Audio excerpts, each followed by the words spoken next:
Captain Jake Morrison stood in the massive council chamber of Nexus Station, watching as hundreds of alien beings filled the circular room. The air hummed with different breathing systems and translation devices. Some aliens floated in liquid tanks, others hung from the ceiling on thin threads, and many more sat on platforms that adjusted to their homeworld's gravity. Jake had never seen so many different species in one place. Dr. Lisa Chen stood beside him, her hands gripping a datapad filled with Earth's accomplishments. She was nervous, Jake could tell. Her usually steady fingers tapped against the device. As she watched the alien delegates whisper among themselves, on Jake's other side, Commander Pete Hayes stood perfectly still, his military training showing even in this diplomatic setting. His eyes scanned the room like he was looking for threats. The human delegation looked small compared to the other groups. Earth had only been part of the galactic community for 5 years, and they were still trying to prove themselves worthy of full membership. Today would decide if humans could join the Galactic Federation as equals or remain as second-class observers. Ambassador Zethka of the Viridian Empire rose from his floating platform. He was tall and thin, with skin that looked like it was made of silver light. His people came from a world where gravity was barely noticeable, and it showed in how gracefully he moved through the air. When he spoke, his voice carried across the chamber like music. Fellow beings of the galaxy, Zethka began, we gather today to discuss the humans' request for full membership in our federation. I have studied their species carefully, and I must share my concerns. Jake felt his stomach tighten. He had hoped for a fair hearing, but the way Zethka spoke suggested this would not go well. Humans are, without question, the weakest species to ever reach the stars, Zethka continued. Look at them. They require thick metal suits to survive. In most environments, they cannot fly, cannot breathe different atmospheres, and break easily under pressure. How can such fragile beings contribute to our great federation? Laughter rippled through the chamber. The sound came from dozens of different species, each one finding humor in humanity's supposed weakness. Jake's face grew hot with embarrassment and anger, but he forced himself to remain calm. A massive crystal being named Speaker Stone Voice spoke next. His people, the Quartz Collective, had evolved on asteroid colonies where their mineral bodies could withstand any impact. The humans cannot even survive on our worlds without machines to help them, Stone Voice said, his voice making the floor vibrate. We have seen their warriors. They tire quickly and need constant food and water. Our weakest children are stronger than their greatest fighters. More laughter filled the room. Jake watched as alien delegates pointed at the human group and made gestures that clearly meant they thought humans were pathetic. An aquatic being from the Depth Dwellers spoke from her water tank. We live in the crushing depths of our ocean world, she gurgled. The pressure that shapes us would kill a human instantly. They are soft and weak, like the surface creatures on our world that die if they swim too deep. Jake had heard enough. He stepped forward and requested permission to speak. The chamber fell quiet, though many aliens still wore expressions of amusement. In our delegates, Jake began. I understand your concerns about humanity's physical appearance. You may not look as strong as your species, but we have achievements that speak for themselves. In just 5 years since joining the galactic community, humans have established colonies on 12 worlds. We have developed new technologies that benefit many species. Our traders have opened profitable routes that connect distant systems. Zethka waved a dismissive hand. Yes, humans are clever with their machines, but cleverness is not strength. Any species can build tools. True strength comes from the body and spirit. Humans rely too much on their devices because they are too weak to survive without them. Dr. Chen stepped forward. If I may address the council, she said, her voice steady despite her nervousness. Human strength is not always visible on the surface. We have survived ice ages, volcanic eruptions, and countless natural disasters on our world. We have fought wars that lasted generations and still found ways to build peaceful societies. Perhaps our strength is different from yours, but it exists. A bird-like creature from the aerial dancers spoke from his perch near the ceiling. We have observed human worlds. Your people cannot fly, so you build crude machines to carry you through the air. We dance on the winds of our world with grace and beauty. You fall like stones if your machines fail. The problem with humans, said another delegate, is that they think surviving on one world makes them strong. But they cannot adapt to other environments without help. They are prisoners of their own biology. Jake felt his team's frustration growing. Every time they tried to explain human achievements, the aliens dismissed them. The council seemed determined to see humans as weak and worthless. We have brought documentation of human accomplishments, Jake said, gesturing to Dr. Chen's data pad. Our exploration records, our scientific discoveries, our cultural achievements. Surely these prove that humans deserve respect. Stonevoice's crystal body flashed with what might have been humor. Data and records mean nothing if the beings who created them are fragile. What happens when your machines break down? What happens?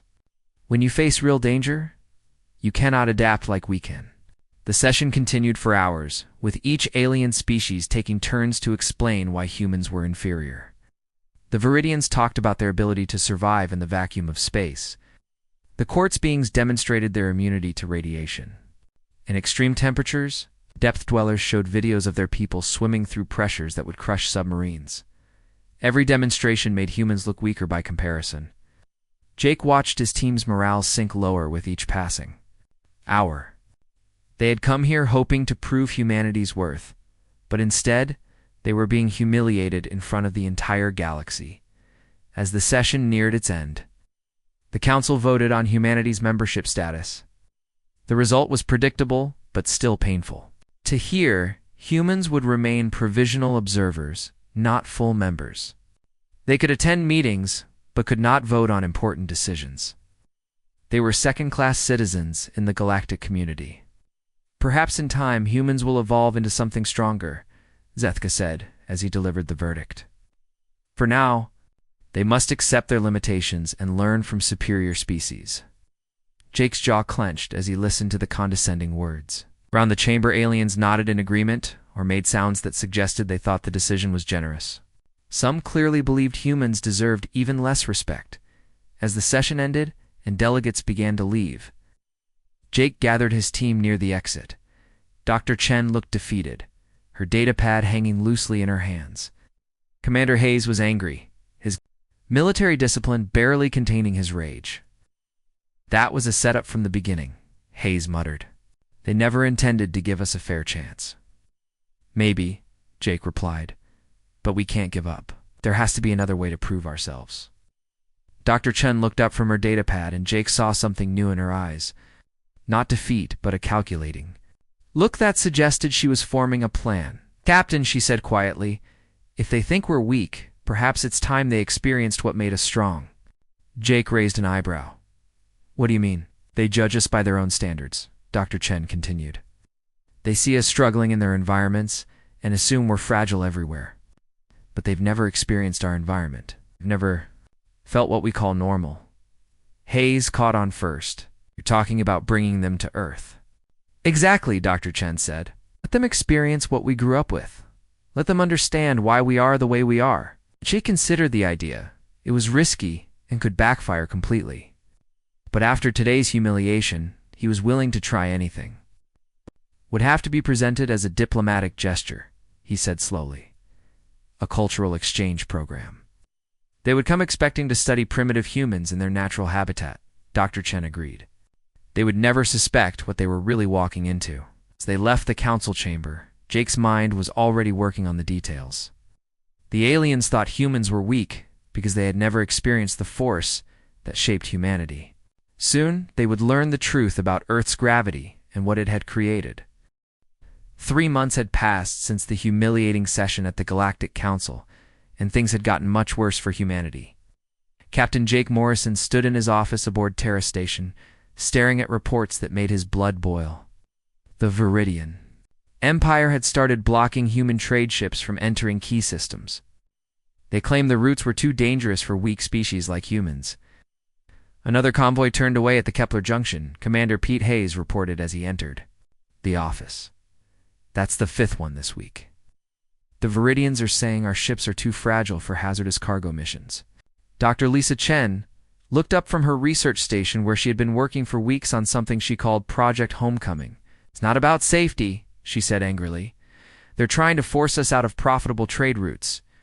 If we can't move cargo, the colonies will start running out of supplies. Jake nodded grimly. The economic warfare was working exactly as the aliens intended. Human colonies on the Outer Rim were already reporting shortages of medical supplies and manufacturing equipment. If this continued, people would start dying, and humanity would be forced to accept whatever scraps the galactic community offered them. A communication alert chimed on Jake's desk. The face of Admiral Kate Foster appeared on the screen. Her expression was serious, but Jake could see determination in her eyes. Captain Morrison, Admiral Foster began. I've been reviewing your team's reports from the council session. Dr. Chen's idea about bringing alien delegates to Earth has caught the attention of the highest levels of government. We're authorizing you to proceed with the plan. Jake felt a surge of excitement mixed with nervousness. What kind of support will we have, Admiral? Full support, Foster replied. The President himself has approved this operation. We're calling it the Terra Initiative. Your mission is to demonstrate human capabilities in our natural environment. Show these aliens what Earth gravity really means. Dr. Chen leaned forward. What about safety protocols? Some of these species could be seriously injured or killed by our gravity. We'll provide all necessary medical support and safety equipment, the Admiral said. But the aliens need to experience the real thing. No artificial gravity dampeners during the main demonstrations. They wanted to see how weak humans are on their worlds. Now they get to see how strong we are on ours. After the Admiral signed off, Jake's team began planning in earnest. The invitation would need to be carefully worded to make the aliens think they were getting another chance to study and mock humanity. Dr. Chen worked on the technical details while Commander Hayes coordinated with Earth's military forces. Need to make this look like a cultural exchange program, Jake said as they reviewed the draft invitation. Something that appeals to their sense of superiority. Dr. Chen nodded. We'll frame it as humanity's desire to learn from advanced species. We can say we want to understand how superior beings adapt to different environments. The Viridians will love that, Hayes added. They think they're doing us a favor just by existing. The invitation was sent through official diplomatic channels. Jake made sure to include language that would appeal to the aliens' egos. He wrote about humanity's eagerness to learn from more evolved species and their hope that visiting Earth might help them understand their own limitations better. The response came faster than expected. Ambassador Zethka accepted immediately, bringing with him delegates from several other species that had been most vocal about human weakness. The court's collective agreed to send Speaker Stonevoice. The aerial dancers committed their best diplomat, a graceful being called Windsinger. Even the depth dwellers agreed to send a representative in a specially designed mobility tank. They're treating this like a victory tour, Dr. Chen observed as she read the responses. They think they're coming to Earth to deliver the final blow to human pride. Perfect, Jake replied. The more confident they are, the bigger the shock will be. Now they waited for the alien delegates to arrive. Dr. Chen worked with teams across Earth to prepare the demonstration sites. She visited gymnasiums where teenagers casually performed feats that would be impossible for most alien species. She coordinated with construction companies where human workers handled loads that required anti-gravity. Assistance on other worlds, Commander. Hayes had his own preparations to make. Spoke with drill sergeants at military bases, explaining that their normal training routines would soon have a very important audience. The Marines were excited about the chance to show off for aliens who thought humans were weak. Just do what you always do, Hayes told them. Don't make it easier or harder. Show them exactly what normal human training looks like. Dr. Chen also spent time studying the physiology of each visiting species. The Viridians had evolved on a world with only 0.2 times Earth's gravity. Their bones were hollow like bird bones, and their muscles were designed for floating rather than supporting weight. The quartz beings were harder to hurt, but came from asteroid colonies where gravity was almost zero. The aerial dancers had the most fragile bones of all. It's evolved for soaring through thin atmosphere with minimal gravitational pull. Even with their support equipment, this is going to be rough for them, Dr. Chen told Jake as she reviewed her calculations. Earth's gravity will hit them like a constant crushing force. Every step will be like carrying a massive weight. Will it be dangerous? Jake asked. Not if we're careful with the medical support. But it will be exhausting and painful for them. They'll understand very quickly why human bodies developed the way they did. 2 weeks before the aliens arrived, Jake received another message from Admiral Foster. Her expression was grimmer than before. The Viridian blockade has expanded. She reported, they're now stopping human ships from entering 3 more systems. Our people on Kepler Colony are reporting critical shortages of medical supplies. This demonstration isn't just about pride anymore, Captain. It's about survival, Jake understood.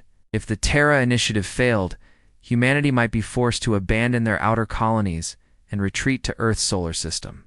It would become a minor species trapped in their home system while the rest of the galaxy moved on without them. The pressure made Jake more determined than ever to make the demonstration. He visited the sites Dr. Chen had chosen, watching normal human activities with new eyes.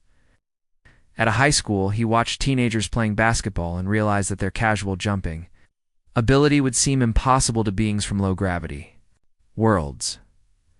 At a construction site, he saw workers carrying equipment that weighed more than most alien species. It's strange, Jake told Dr. Chen, as they watched construction workers at the end of their shift.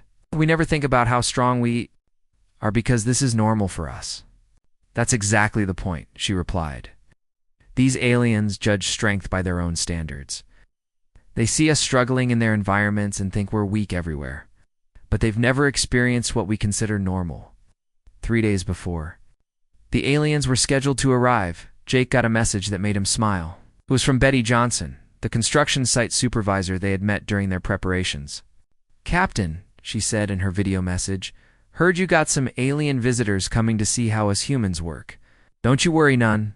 Me and my crew will show them what real work looks like. Been hearing they think we're weak. Well, they're about to learn different? Jake showed the message to his team. Commander Hayes laughed out loud. I almost feel sorry for these aliens. They have no idea what they're walking into. Dr. Chen was less amused. Need to be careful not to hurt them. The goal is to educate, not to cause injuries that could start a diplomatic incident. Worry, Jake assured her. We'll have full medical teams standing by, but the aliens need to experience the real thing. They wanted to see human weakness. Instead, they're going to discover human strength. The alien ships arrived at Earth's orbital stations right on schedule. Jake watched the docking procedures from the command center, noting how the alien vessels immediately requested reduced gravity environments for their crews. Even in the space stations, the visitors needed special equipment just to move around safely. Ambassador's first transmission from his ship was typical of his attitude. Greetings, humans. We have arrived at your primitive world to observe your natural habitat. We hope to understand how such a weak species managed to reach the stars despite their obvious limitations. Jake smiled as he prepared his response. The aliens still had no idea what they were about to experience. They thought they were visiting a world of weaklings. Soon they would discover that Earth was not a gentle world that produced fragile beings. It was a harsh world that forged living weapons who chose to be peaceful. Welcome to Earth, Ambassador, Jake replied. We are honored by your visit and eager to show you exactly what our world has made us become. The alien shuttles landed at Edwards Air Force Base under the bright California sun. Captain Jake Morrison watched from the observation deck as the landing ramps lowered and the visiting delegates emerged. What he saw made him understand just how different these beings were from humans. Ambassador Zethka came out first, but he was no longer the graceful floating figure from the council chamber. His silver skin looked gray and strained as he struggled to move forward in a mechanical walking chair. The device whirred and clicked as it helped support his weight against Earth's crushing gravity. His beautiful gossamer wings, which had looked so majestic in space, now hung limp and useless at his sides. Speaker stone voice of the Quartz Collective followed, its crystal body supported by a complex framework of metal braces. The being who had once boasted about his people's strength now moved like an old man, each step making heavy, clanking sounds as his support system fought against gravity. His crystal formations, which normally glowed with inner light, looked dull and strained. Windsinger, of the aerial dancers, was the most pitiful sight. The graceful being who danced on the winds of his home world now could barely lift his head.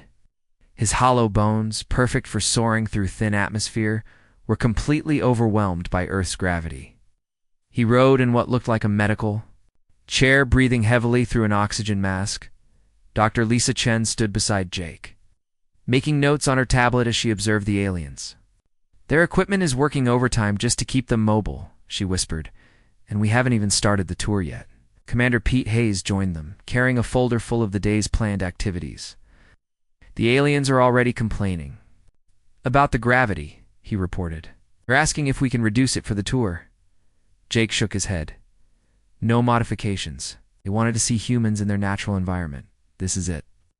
The human delegation met the aliens at the base of the landing ramp. Jake noticed that even with all their advanced technology, the visitors looked exhausted from the simple act of leaving their shuttles. Ambassador Zethka's voice was strained when he spoke. "Captain Morrison," the Viridian said, his musical voice, now sounding harsh and tired, "the world's gravity is quite oppressive. Surely you can adjust it for diplomatic visitors." "I'm afraid that's not possible, Ambassador," Jake replied politely. "Earth's gravity is natural and cannot be changed.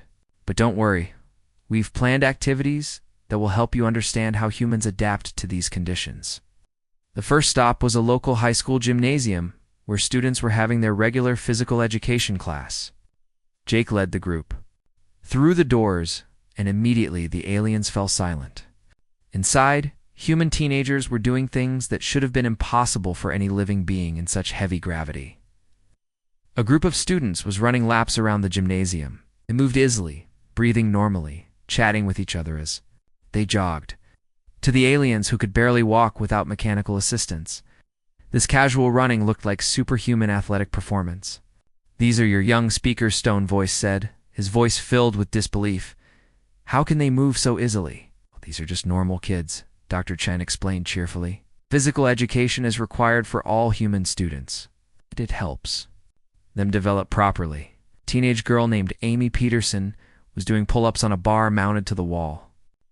She completed 10 repetitions without strain, then dropped down and began doing push-ups. Ambassador Zethka watched in horror as the girl lifted her entire body weight against gravity over and over again. "This is impossible," Winsinger gasped.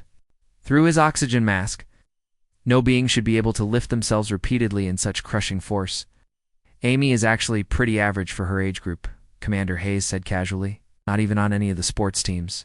The aliens watched in stunned silence as more students demonstrated normal human physical abilities. Boys and girls played basketball, leaping high into the air to shoot the ball through hoops mounted 10 feet above the ground. Others played volleyball, jumping up to spike the ball downward with tremendous force. "Your people can fly," Ambassador Zethka said weakly. "They jump through the air like they have anti-gravity devices." Jake smiled. "No devices, Ambassador. That's just what happens when humans grow up in Earth's gravity. Our legs become strong enough to lift us against the pull." The tour moved to the school's weight room, where older students were training with metal bars loaded with iron plates. The aliens watched a 17-year-old boy named Rick Martinez lift a bar that weighed more than most of their species' entire bodies. He did this not once but multiple times, grunting with effort but clearly not in danger. "On our worlds, machines do this kind of work," Speaker Stone Voice said, his crystal body trembling with strain just from standing upright. "No living being should be able to move such massive weights." Dr. Chen pulled out her tablet and began explaining the science behind human strength. "Every human child grows up fighting against Earth's gravity," she said. "From the moment they're born, they're in constant resistance training. Their bones become dense, their muscles become powerful, and their hearts learn to pump blood upward against tremendous force." She showed them charts comparing human bone density to that of other species. The numbers were shocking. Human bones were 3 to 5 times denser than those of most galactic species. Human muscle fibers were designed to work under constant load. Even human blood was thicker and more efficient at carrying oxygen under pressure. "You see," Dr. Chen continued, "what you call weakness is actually us holding back. In your low-gravity environments, humans have to be very careful not to break things or hurt people accidentally. The revelation was starting to sink in, but Jake had only begun to show them what humans were capable of. The next stop was a construction site where human workers were building a new office complex. The aliens watched in amazement as workers carried steel beams, operated heavy machinery, and climbed scaffolding dozens of feet above the ground. Betty Johnson, the site supervisor, greeted the group with a big smile. She was a tough woman in her 40s who had been working construction for 20 years. Her hands were calloused from handling heavy materials, and her arms showed the kind of muscle definition that came from years of hard physical labor. "Welcome to Earth," Betty said to the aliens. "Heard you folks wanted to see how us humans work." She led them to where her crew was installing steel support beams. Each beam weighed several hundred pounds and required careful positioning. On most worlds, this would require anti-gravity equipment and robotic assistance. Here, human workers lifted and guided the beams using only their strength and simple tools. "We work 8-hour shifts in these conditions," Betty explained as she helped guide a beam into position. 5 days a week, sometimes 6 when we got deadlines to meet. Ambassador Zethka was now struggling to stay conscious in his mobility chair. The constant fight against gravity was exhausting him despite his advanced life support systems. "Your workers do this every day?" he asked weakly. "Every day," Betty confirmed. "Started when I was 18 years old. My daddy worked construction, and his daddy before him. It's honest work that builds character." Winsinger made a sound that might have been crying. "On my world, our strongest warriors could not do what your children do for play." The tour continued to a local fire station where firefighters were conducting training exercises. The aliens watched humans climb tall ladders while carrying heavy equipment, break down doors with axes, and carry unconscious people to safety. These were emergency responders who regularly risked their lives to save others. And they did it all while fighting against Earth's relentless gravitational pull. Captain Rodriguez of the fire department demonstrated how firefighters used their equipment. He put on a breathing apparatus that weighed 40 pounds, grabbed a hose that required significant strength to control, and climbed a ladder to the second story of the training building. To him this was routine. To the aliens it looked like impossible feats of strength and endurance. "We train constantly to stay in shape for emergencies," Captain Rodriguez explained. "When people are in danger, we have to be ready to carry them to safety no matter how difficult the conditions." Dr. Chen checked her readings on the alien delegates. All of them were showing signs of severe stress. Their life support systems were working at maximum capacity just to keep them functional in Earth's gravity. She began to worry that they might need medical attention soon. "Perhaps we should return to the shuttles," she suggested quietly to Jake. But Ambassador Zethka overheard her. "No," he said, his voice barely a whisper. "We must see more. We must understand what your world has created." Jake nodded and led them to their final stop of the day, a local park where families were enjoying the afternoon. Children played on swings and slides, their laughter filling the air. Parents pushed baby strollers along walking paths, chatting casually as they exercised without even thinking about it. The aliens watched human children run and jump and play games that required constant movement against gravity. They saw mothers carrying babies while walking for miles, fathers throwing children high into the air and catching them safely. Every casual human activity required strength that surpassed anything these alien species could imagine. The second day began early at Camp Pendleton Marine Base. Captain Jake Morrison watched the alien delegates struggle out of their specially equipped transport vehicles. After one day on Earth, they already looked worse than when they had arrived. Ambassador Zethka Silverskin had turned a sickly gray color, and his mobility chair made louder worry sounds as it fought to support him. Speaker Stone Voice's crystal body had several stress fractures, and Winsinger could barely keep his eyes open despite sleeping for 12 hours. "Are you certain you wish to continue the tour?" Dr. Lisa Chen asked, genuinely concerned about their health. "We could arrange for lighter activities today." "No," Ambassador Zethka said firmly, though his voice was weak. "We came here to understand humans. We will see everything you plan to show us." Commander Pete Hayes led them through the base gates where a large sign read, "Camp Pendleton, Marine Corps Base." Beyond the gates, they could hear sounds that made the aliens nervous. Shouting voices, heavy footsteps, and the crash of metal on metal echoed across the training grounds. "What you're about to see," Commander Hayes explained, "are standard training exercises for entry-level human warriors. These are not our elite soldiers. These are young humans learning basic military skills." The first demonstration area contained an obstacle course that looked like a nightmare to the alien visitors. Wooden walls 12 feet high stood next to muddy pits filled with barbed wire. Rope climbs stretched 30 feet into the air, and heavy logs lay scattered across the ground waiting to be lifted and carried. Sergeant Amy Rodriguez greeted the group with a crisp salute. She was a small woman by human standards, barely 5 feet tall, but her presence commanded immediate respect. Her uniform was clean and pressed, her boots polished to a mirror shine, and her movements showed the precise control of someone in perfect physical condition.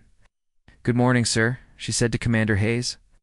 "The recruits are ready for the demonstration." A group of young Marines jogged up to the starting line of the obstacle course, ranged in age from 18 to 22, and all of them looked eager to show what they could do. To the aliens, they appeared impossibly young to be warriors. "These recruits have been training for 8 weeks, Sergeant Rodriguez explained. Today they're running a basic fitness test that every Marine must pass." The whistle blew, and the young humans exploded into motion. They sprinted toward the first obstacle, a wall that stood higher than most alien species could reach. Without hesitation, they grabbed the top edge and pulled themselves up and over. What should have required ladders or climbing equipment, they accomplished with raw upper body strength. Winsinger made a choking sound through his oxygen mask. "They climb vertical surfaces like insects," he gasped. The Marines continued through the course, crawling under barbed wire while carrying their full body weight on their arms and legs. They swung across gaps using only rope, their grip strength, allowing them to support their entire weight with just their hands. When they reached the log carry section, each Marine lifted a wooden beam that weighed more than Ambassador Zethka's entire body and ran with it for 50 yards. "This is basic training?" Speaker Stone voice asked, his voice filled with disbelief. "These are your weakest warriors." "Actually," Sergeant Rodriguez said cheerfully, "about half of these recruits will wash out of training. They're not quite strong enough yet for Marine standards." The aliens watched in stunned silence as the human recruits completed the course. What impressed them most was not just the physical feats, but how the young Marines encouraged each other. When one recruit struggled with a rope climb, his teammates shouted support until he reached the top. When another recruit stumbled during the log carry, his squad helped him regain his balance and continue. "They work together," Ambassador Zethka observed. "Even in competition, they help each other succeed. It's what we call unit cohesion," Commander Hayes explained. "Marines are trained to never leave anyone behind. Individual strength means nothing if the team fails." The demonstration continued with combat training. The aliens watched young humans practice hand-to-hand fighting, grappling with each other in ways that would shatter alien bones. They moved with speed and precision that seemed impossible under Earth's crushing gravity, striking and blocking, and rolling across the ground in fluid combat sequences. Danny Kim, a 20-year-old Marine from California, volunteered to demonstrate basic human reflexes. Sergeant Rodriguez threw a series of tennis balls at him from different angles and heights. Danny caught every single one, his eyes tracking multiple objects simultaneously while his body moved to intercept them. His reaction time was faster than most alien computer systems. Human reflexes evolved for survival in a dangerous world. Dr. Chen explained as Danny continued catching balls thrown at increasing speeds. "We had to be fast enough to avoid predators and agile enough to hunt for food. Earth made us into natural warriors." Psychological impact on the aliens deepened when they visited the base medical facility. Dr. Martinez, the chief medical officer, showed them X-rays of human bones compared to alien skeletal structures. The difference was shocking. Human bones were not just denser, but actually contained internal support structures that made them incredibly resistant to breaking. "We see fractures occasionally during training," Dr. Martinez explained. But human bones are designed to handle tremendous stress. A break that would be life-threatening to most species is just a minor injury that heals in a few weeks for humans. Showed them muscle tissue samples under a microscope. Human muscle fibers were packed tighter and contained more mitochondria than any alien species they had studied. Each human muscle cell was essentially a tiny engine designed to produce maximum power under constant gravitational load. Every human carries Earth's gravity with them wherever they go, Dr. Chen added. In space stations, on alien worlds, aboard ships, humans bring their crushing strength with them. What you mistook for weakness was actually restraint. The aliens began to understand that they had completely misread human nature. What they had seen as humans struggling in alien environments was actually humans being careful not to damage more delicate surroundings. When humans moved slowly in low gravity, it wasn't because they were weak, but because their natural strength could accidentally break things. Speaker. Big Stone Voice's crystal body shuddered with what might have been fear. We invited you to our worlds.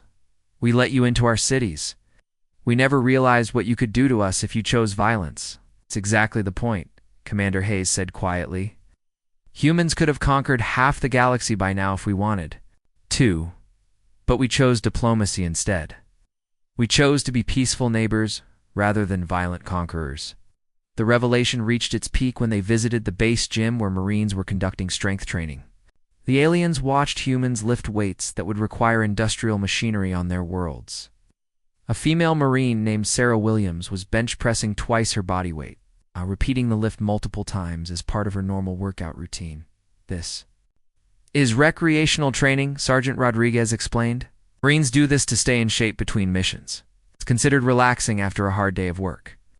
Winsinger was now openly weeping through his mask. We called you weak. We mocked your strength. Thought you needed machines because you were fragile. You weren't entirely wrong, Jake said gently. Humans do need machines in your environments, but not because we're weak. We need them because our natural strength would be dangerous to your people and property. Dr. Chen pulled up a holographic display showing comparative strength measurements. The numbers were devastating to alien pride.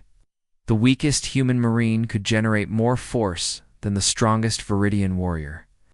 Human children possessed grip strength that exceeded adult quartz beings. Even elderly humans retained physical capabilities that surpassed most alien athletes. We measured your ambassador's maximum lifting capacity, Dr. Chen said, gesturing to Ambassador Zethka. With his mechanical assistance, he can lift about 15 pounds on Earth. The average human child can lift 50 pounds without help. The aliens sat in stunned silence as the full scope of human physical superiority became clear. They had spent months mocking humanity's weakness while completely failing to understand what Earth's gravity had created. Every casual human movement represented strength that their species could never match. We have been fools, Ambassador Zethka admitted, his voice barely audible. We judged you by our standards and found you wanting. But we should have asked why your bodies developed so differently from ours. Your world is a forge, Speaker Stone Voice said, his crystal formations flickering weakly. It takes soft biological material and hammers it into something harder than our strongest metals. Every human is a weapon that chose to be peaceful. As the day ended and the aliens were helped back to their transport vehicles, Jake noticed that their attitudes had completely changed. Gone were the condescending comments and superior smirks. In their place was something that looked very much like fear mixed with newfound respect. Tomorrow is our final day together, Jake announced as the vehicles prepared to depart. We thought you might enjoy seeing what humans do for entertainment. The third evening brought the alien delegates to Roosevelt High School for what Captain Jake Morrison had promised would be human entertainment. As their transport vehicles pulled into the parking lot, Ambassador Zethka and his companions could hear strange sounds coming from the brightly lit stadium. Crowds were cheering, music was playing, and there was a rhythmic thumping sound that made the ground vibrate. What is that noise? Winsinger asked weakly through his oxygen mask. After 2 days fighting Earth's gravity, he could barely speak. Above a whisper, Dr. Lisa Chen smiled as she helped the aliens from their vehicles. That's the sound of a high school football game. It's one of our most popular sports. Speaker Stone Voice's crystal body flickered with confusion. Sport? You mean recreational combat? Something like that, Commander Pete Hayes replied. These are teenagers playing a game for fun? The aliens were wheeled and carried into the stadium on their life support equipment. What they saw made them question everything they thought they knew about human biology. The football field was brilliantly lit under powerful lights, and two teams of human teenagers were engaged in what looked like organized warfare. The players wore protective padding and helmets, but underneath the equipment were young humans, who appeared to be trying to destroy each other. They ran at tremendous speeds across the field, then crashed into each other with impacts that would kill most alien species instantly. The sound of colliding bodies echoed across the stadium like thunder. "These are children," Ambassador Zethka said in horror. "Why are they fighting?"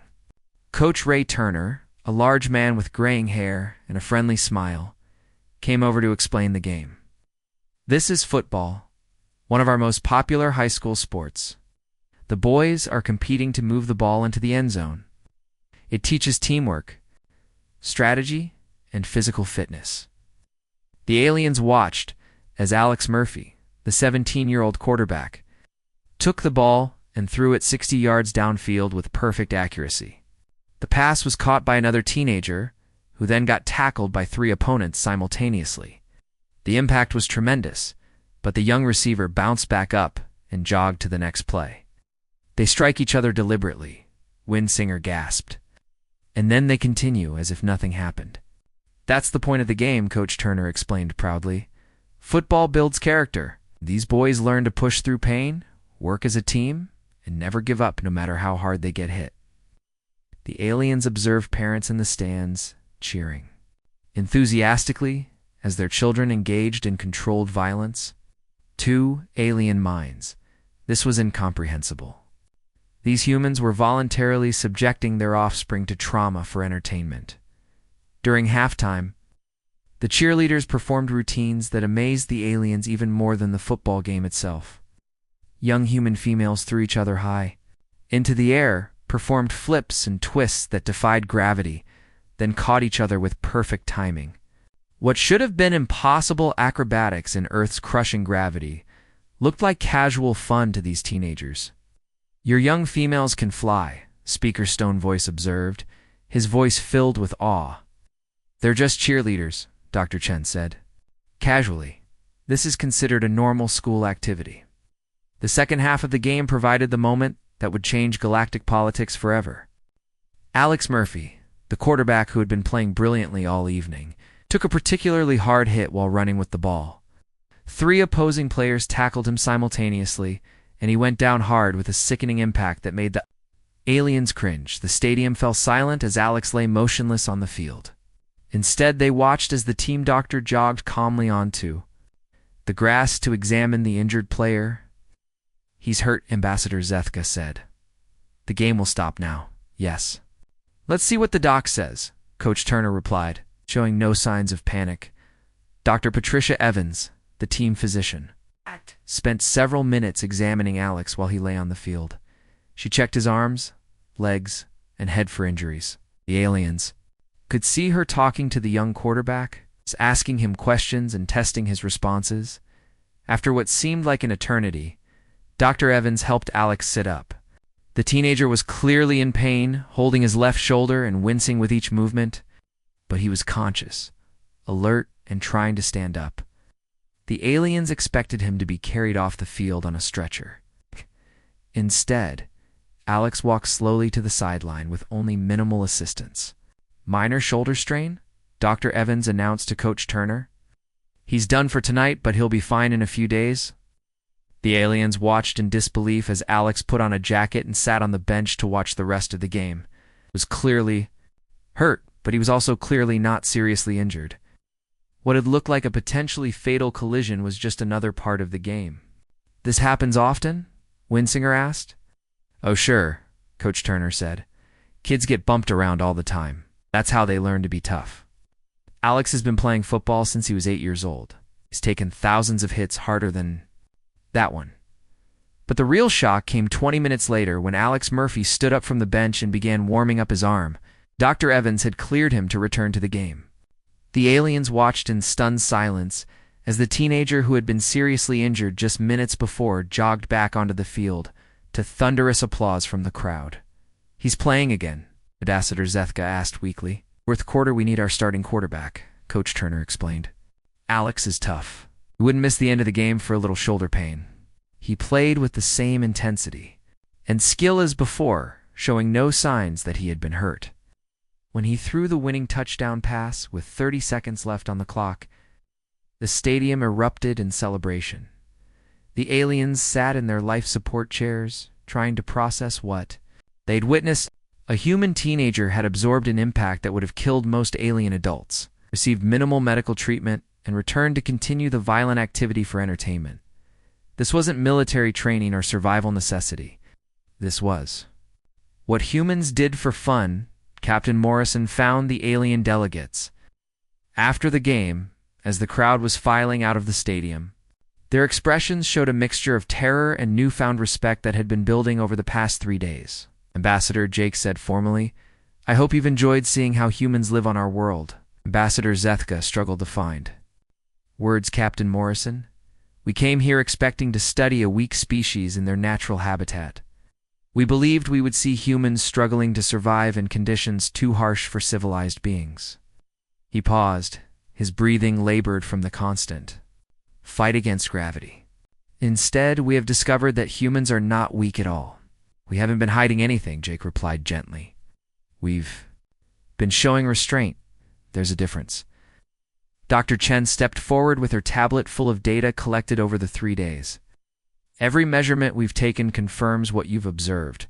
Human strength, endurance, bone density, reaction time, and pain tolerance exceed every known species by enormous margins. We are not the weak beings you thought you were studying." Speaker Stone Voice's crystal body pulsed with dim light as he spoke. "We understand now why you move carefully in our environments. You are not struggling to survive. You are being careful. Not to break our worlds." Windsinger removed his oxygen mask briefly to speak clearly. "You are simply choosing to be peaceful." "Your world is a weapon forge, Ambassador," Zethka continued. "Every human carries the strength of Earth's gravity within them. You could have conquered the galaxy long ago if you had chosen violence over diplomacy." Jake nodded slowly. "That's exactly right, Ambassador. Humans learned early in our history that strength without wisdom leads to destruction. We chose to build rather than break, to protect rather than conquer." "We owe you an apology," Speaker Stone Voice said. "And more than that, we owe you our gratitude. You could have destroyed our species any time you wished, but instead you offered friendship and trade." The conversation was interrupted by young Alex Murphy, who approached the group with his parents. His left arm was in a sling, but he was smiling and clearly in good spirits.